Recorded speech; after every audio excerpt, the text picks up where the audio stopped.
Hello everyone, আসসালামু আলাইকুম। সবাই কেমন আছো? আশা করছি ভালো আছি। আল্লাহর রহমতে আমরা ভালো আছি, তোমাদের দোয়া ভালোবাসা। তো আজকে সকালকার মেনুতে ছিল আমাদের শুটকি বোনা করেছি, একটাতে মাছ দিয়ে টমেটো দিয়ে আলু দিয়ে ঝোল করনু, মিষ্টি কুমড়া ভাজি করেছি।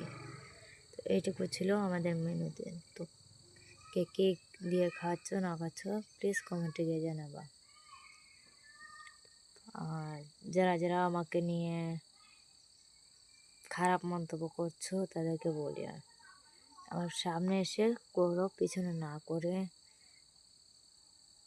প্লিজ তোমাদেরকে বলছি।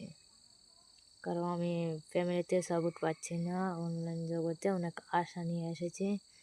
প্লিজ আমার ভাই বোনরা সবাইদেরকে বলি, আর একটুখানি সাপোর্ট করো। তোমাদের একটা শেয়ারে আমি একটু আগাতে পারবো, আমার স্বপ্নটা আমি পূর্ণ করতে পারবো। তো এটুকু ছিল। আল্লাহ হাফিজ।